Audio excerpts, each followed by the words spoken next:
Have you ever stopped to wonder what's actually going on behind the screen? How websites and apps seem to, well, think?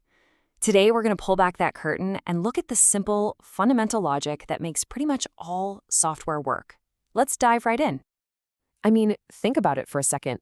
Every single day, you're interacting with code that makes decisions about you. It checks your password, it shows you a good morning message, or maybe it tells you that the thing you want to buy is out of stock. How in the world does it know what to do and when to do it? Well, it's definitely not magic. And believe it or not, it's not some impossibly complex system either. In fact, pretty much every piece of software you've ever used is built from just three basic types of instructions. If you can get your head around these three, you've basically mastered the fundamentals of how code thinks. So, here's the plan. We'll start with those three core rules, then we'll see how code makes decisions, how it picks from a whole list of options, and, of course, how it handles doing things over and over again. Let's get to it. First up, let's talk about these three rules of code. You can think of them as the absolute essential building blocks. Seriously, any complex digital experience, from your social media feed to a massive video game, is just constructed using these three simple ideas, all mixed and matched together. Okay, so here's the big secret. First, you've got sequence. That's really just the computer running commands one after another, in the right order, simple enough, right? Then there's selection, and that's where the code actually has to make a choice. And finally, you have repetition, which is all about doing something over and over so we don't have to write it out a million times. And that's it. Sequence, selection, and repetition. That's the whole game. So let's tackle our first big tool. We're going to dive into selection, how code makes a choice. And the most fundamental way it does this is with something called an if statement. And honestly, it's exactly like coming to a fork in the road. And here it is. The if statement is just so brilliantly simple. All it does is ask a question, a condition. And if the answer to that question is yes, or true in programming terms, it runs a specific chunk of code. If the answer is no, it just skips right over it. It's like a little gatekeeper. For example, let's look at this condition. It's really simple. The code is just asking one thing. Hey, is the number that's stored in the variable age greater than 17? That's our test. That's our fork in the road. So let's say your age is 25. The condition is 25 greater than 17 is obviously true. So the gate opens, the code inside that if block runs, and it tells you eligible for ID card.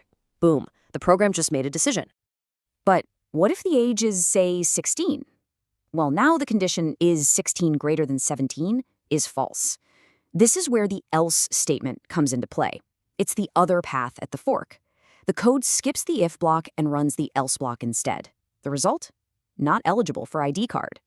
And together, the if and the else create a complete two-sided decision.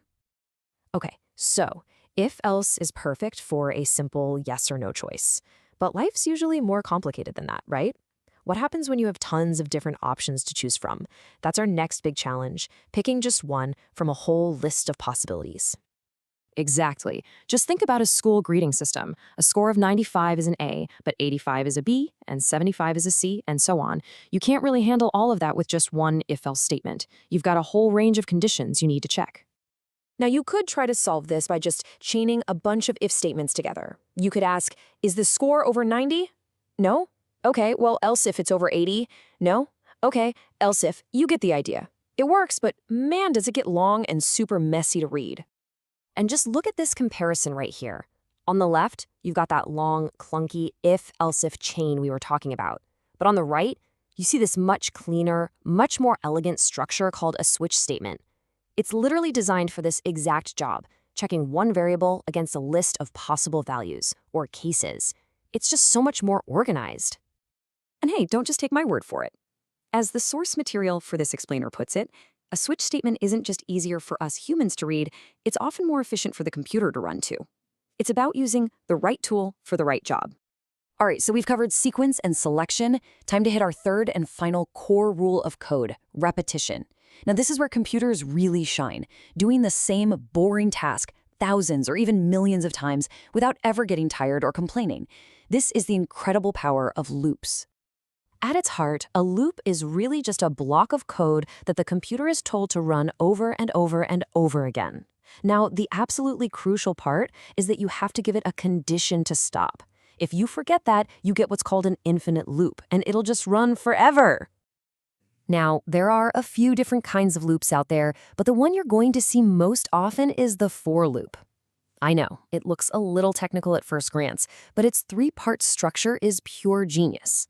It has everything you need on one line: initialization, condition, and iteration. So let's break that down real quick. First is initialization. That's where you set up a counter. Programmers usually just call it I and give it a starting point, like 0. Next is the condition. That's the test that's checked before every single repetition. For example, keep going as long as I is less than 5. And finally, you have iteration. That's what happens at the very end of each cycle, and it's usually just adding 1 to our counter I. And here, you can see it in action. The loop starts with I at 0 and runs the code. Then it adds 1 to I. Is 1 less than 5? Yep, so it runs again. It keeps doing this for 0, 1, 2, 3, and 4. But the second I becomes 5, that condition is no longer true, and the loop just stops automatically. It's perfect, controlled repetition. So loops are fantastic for that kind of structured repetition. But what if you need to, bend the rules a little bit? What if you need to stop early or maybe just skip one of the steps? For that, we need to talk about controlling the repetition while it's actually running. And for this, we have 2 key commands. The break statement is basically like pulling the emergency brake on a train. It stops the loop dead in its tracks, no questions asked, and the program just moves on to whatever's next. The continue statement, though, is a lot more subtle. It just says, you know what? Let's skip the rest of the code for this one specific cycle and jump straight to the next one. And here's a really cool, slightly more advanced idea: the sentinel-controlled loop. See, sometimes you don't know ahead of time how many times a loop needs to run. Imagine asking a user to just keep entering numbers until they finally type the word stop. That word, stop, is the sentinel value. It's this special signal that the loop is waiting for. It allows the loop to run for as long as it needs to, almost like it's waiting for a secret password to end. And that's really it. Sequence, selection with if and switch, and repetition with loops. Every single piece of software you've ever used is built on top of these fundamental ideas. They are the simple rules that allow us to create incredibly complex behavior. So I guess the only question left is, now that you know the rules, what are you going to build?